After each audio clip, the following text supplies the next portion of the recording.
યુદ્ધ ક્યારેય ઈચ્છિત નથી હોતું, પણ દુશ્મન જ્યારે પાકિસ્તાન હોય ત્યારે યુદ્ધ કરવું પડે છે, ના છૂટકે અથવા તો પ્રતિશોધ લેવો પડે છે.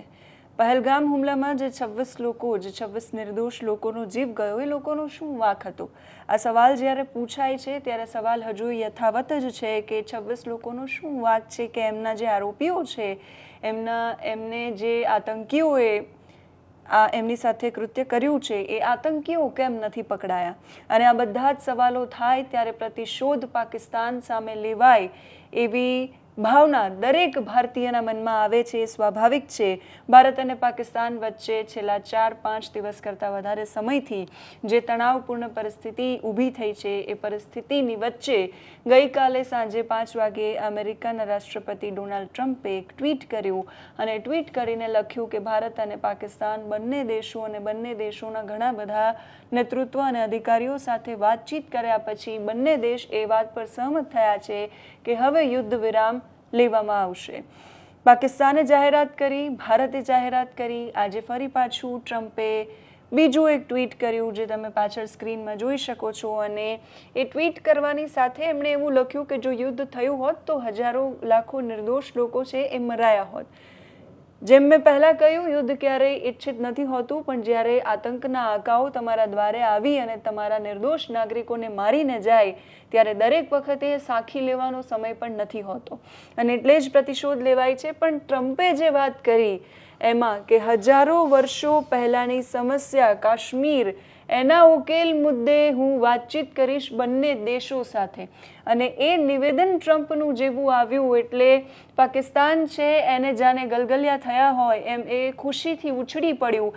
પાકિસ્તાનના દરેક નેતાઓ, દરેક મંત્રીઓ છે, એમણે કહ્યું કે અમે ખુશ છીએ કે ટ્રમ્પે આ વાત કરી અને ટ્રમ્પનો એમણે આભાર પણ માન્યો. ટ્રમ્પનો એમણે આભાર માનવાની સાથે અધિકારીઓના અને નેતૃત્વના નિવેદન શું આવ્યા એના વિશે વાત કરીએ. ભારતના આક્રમક જવાબ પછી પણ પાકિસ્તાન છે એનો ભરોસો ક્યારેય કરી ન શકાય.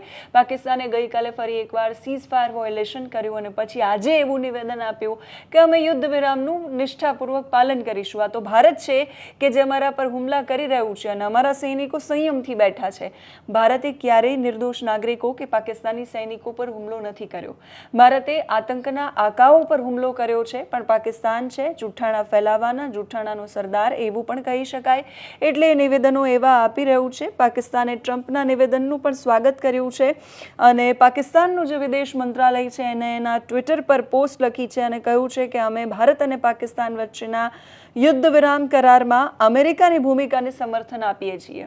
બીજી બાજુ ભારતે હજુ પણ ક્યાંય આધિકારિક રીતે એવું નથી કહ્યું કે અમેરિકાએ મધ્યસ્થી કરી કે ડોનાલ્ડ ટ્રમ્પે મધ્યસ્થી કરી.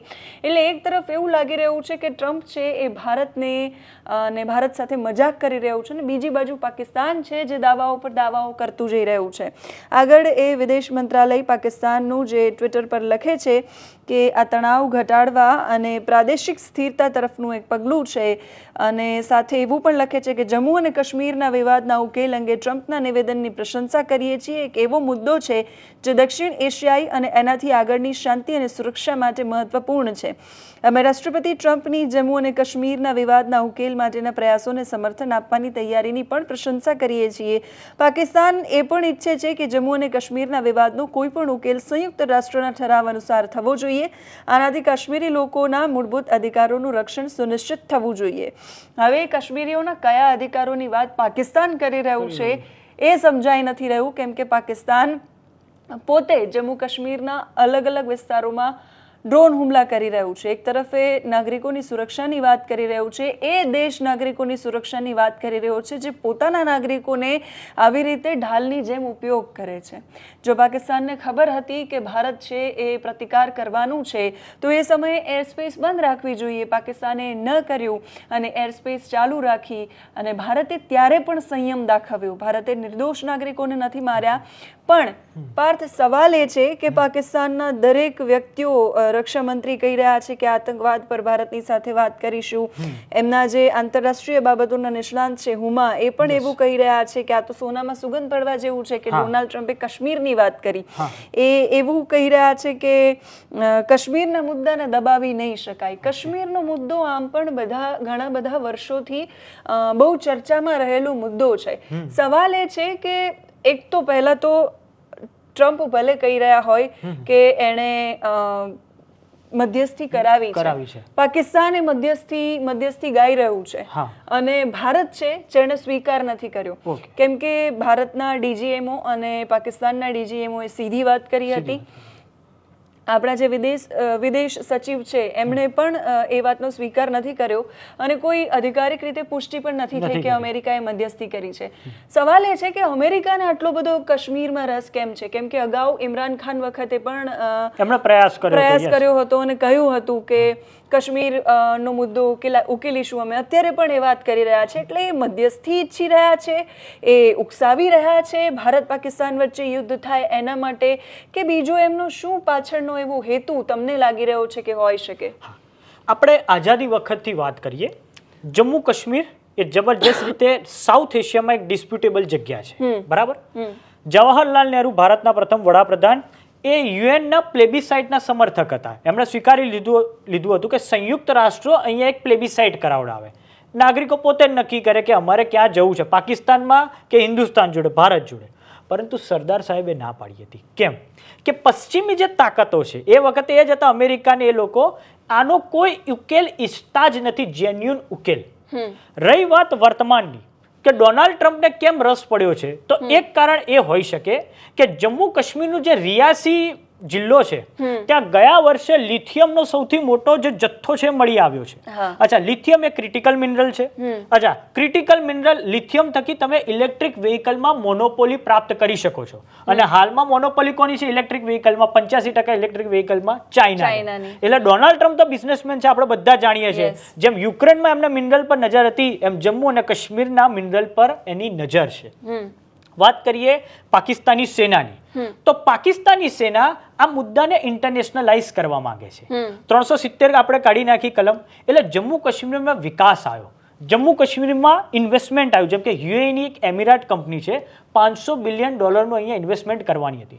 ઇન્વેસ્ટમેન્ટ આવે, ઉદ્યોગો આવે, એટલે રોજગારી આવે. 2024માં 2 કરોડ પર્યટકોએ જમ્મુ કાશ્મીરની મુલાકાત લીધી. એટલે ગયા દશકમાં જે યુવાન 5-6 હજાર માટે હાથમાં પથ્થર ઉછકતો હતો, કાશ્મીરનો યુવાન, એ આજે 40,000 થી 50,000 કમાતો થયો છે. એટલે અસીમ મુનીને મંજૂર નહોતું કે અહીંયા વિકાસ રૂપી અજવાળું છવાય. એમ પાકિસ્તાનના જનરલોને તો અહીંયા જિહાદના નામે ફંડિંગ જોઈએ છે. અને આપને જાણીને નવાઈ થશે કે જમ્મુ કાશ્મીરના નામે જ પાકિસ્તાની સેનાનું આખું બજેટ આવે છે આજની તારીખમાં. એટલે એ તો સ્વાભાવિક છે, એમને તો ઇન્ટરનેશનલાઇઝ કરવો છે. તો આપને જાણીને નવાઈ થશે કે જમ્મુ કાશ્મીરના મુદ્દા પર જ પાકિસ્તાની સેનાનું આખું બજેટ આવી રહ્યું છે. એટલે તેમને આ ઇન્ટરનેશનલાઇઝ કરવો છે. અને એક જીઓ પોલિટિકલ કારણ, એક નાનું કારણ, કે જમ્મુ કાશ્મીર છે, બરાબર, ગિલગિટ બાલ્ટિસ્તાનનો એક જે વિસ્તાર છે એની સરહદ અહીંયા અડે છે વખાન કોરિડોર. ઉપર તાજિકિસ્તાન છે, અહીંયા પાકિસ્તાન છે, આ બાજુ ચાઇના છે ને અહીંયા આપણું ભારત આવે છે, બરાબર. તમે આપણે મધ્ય એશિયામાં જશો તો ત્યાં ખનિજ તત્વોનો ભરપૂર ભંડાર છે. એટલે પશ્ચિમી દેશો એ વખતે પણ નહોતા ઈચ્છતા કે જો કનેક્ટિવિટી ભારતને મધ્ય એશિયાની મળે છે તો ભારત મહાસત્તા બની શકે છે. એના સામર્થ્ય છે આપણી જોડે, પણ એ લોકો ઈચ્છતા નથી. પણ છેલ્લે લડાઈ તો સત્તાની ને સંસાધનની જ હોય છે. એટલે આ કારણો છે કે જમ્મુ કાશ્મીરનો વિવાદ હું માનું છું કે પશ્ચિમી દેશો જેન્યુનપણે તો ઈચ્છતા જ નથી. અને ચાઇનાએ તો આપણું અક્ષય ચીન ઓલરેડી એ લોકોએ લઈ લીધું છે. ચાઇનાએ તો હવે અહીંયા આની પાકિસ્તાનના અંતર્ગત જે ગિલગિટ બાલ્ટિસ્તાન ને પીઓકેમાં જે છે સોવરેનિટી, એ પાકિસ્તાનની તો રહી જ નથી, એ તો ચાઇનાના અંતર્ગત બધું જતું રહ્યું છે. આ વસ્તુ છે. એટલે ડોનાલ્ડ ટ્રમ્પ કદાચ જો મધ્યસ્થી કરવા ઈચ્છતા હોત તો IMF માંથી પાકિસ્તાનને લોન અપાવવાની વાતો, કેમ કે અલ્ટિમેટ વીટો પાવર તો એમની પાસે છે. આતંકવાદને લઈને બેવડા વલણ છે લોકોને. ઈરાક ને અફઘાનિસ્તાનમાં જાઓ તો કે તમે જિહાદ કરો છો, બરાબર, પણ પાકિસ્તાન અહીંયા પોલિટિકલ ઇસ્લામ ને ટેરરિઝમ ફેલાવે છે, તે એમાં એ લોકોને નથી દેખાતું. આ આતંકવાદ નથી. પેલો આતંકવાદ એમનો 9/11 વાળો આતંકવાદ છે. યસ, એટલે અમેરિકા જો ખરેખર ઈચ્છતું હોય તો મધ્યસ્થીની વાતો કરવી જોઈએ, પણ એ કાશ્મીરની વાતો કેમ કરી રહ્યા છે? ખેર તો ડોનાલ્ડ ટ્રમ્પ જાણે, બિઝનેસમેન છે અને એવું કહેવાય પણ છે કે એનું માઇન્ડ એમાં વધારે ચાલે છે. પણ વાત કાશ્મીરની છે તો કાશ્મીરનો મુદ્દો હજારો વર્ષો પહેલાંનો તો છે નહીં. કાશ્મીરનો મુદ્દો તો હમણાંથી છે અને એ મુદ્દો પણ નથી, કેમ કે કાશ્મીર તો આપણી પાસે છે જ, એટલે એ કોઈ મુદ્દો નથી. એટલે ટ્રમ્પ કઈ દિશામાં જવા માંગે છે ખરેખર એમને પોતાને પણ ખબર નથી. કદાચ બની શકે કે એમની જે ટીમ છે એમને પ્રોપર ગાઈડન્સ ના આપ્યું હોય, એવું પણ બની શકે. એટલે અમેરિકાને એટલો બધો ઇન્ટરેસ્ટ કેમ છે એનો જવાબ પાર્થે આપ્યો, પણ કાશ્મીરનો મુદ્દો ચર્ચાઈ રહ્યો છે.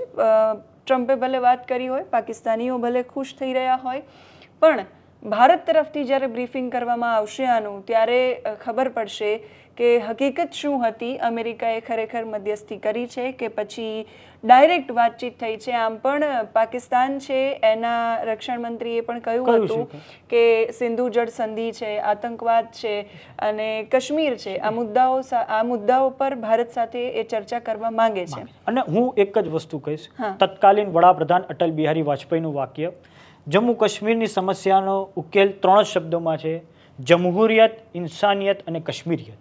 જમહુરિયત એટલે લોકતંત્ર. તમે ગિલગિટ બાલ્ટિસ્તાનમાં ત્યાંના લોકોને કેટલું લોકતંત્ર આપ્યું છે? પાકિસ્તાનની અંદરમાં જે પાકિસ્તાન ઓક્યુપાઈડ કાશ્મીરમાં કેટલું લોકતંત્ર આપ્યું? નથી આપ્યું. આજે જમ્મુ કાશ્મીરમાં ભારત અંતર્ગત જે જમ્મુ કાશ્મીર છે ત્યાં તો આપણે ચૂંટણીઓ કરાવીએ છીએ, એમએલએ ચૂંટાય છે, કોર્પોરેટર ચૂંટાતા હોય છે, આપણી પાસે ઇલેક્ટેડ મુખ્યમંત્રી છે, પણ ત્યાં જે છે ત્યાં નથી. ત્યાં તો સેનાનું રૂલ ચાલે છે. એટલે આ કારણ છે કે 3 શબ્દો જમહુરિયત, ઇન્સાનિયત અને કાશ્મીરિયત એ આના સમાધાન માટે ખૂબ જ મહત્વના છે. એટલે બહુ જ મહત્વની વાતો છે. પણ ખેર, સમાધાનમાં અત્યારે કોઈને રસ હોય કે ઉકેલમાં કોઈને રસ હોય, એના કરતાં પણ મહત્વપૂર્ણ વાત એ છે કે ભારતે પોતાનું સ્ટેન્ડ એક વાત પર તો ક્લિયર કર્યું છે કે ઓપરેશન સિંદૂર છે એ યથાવત છે.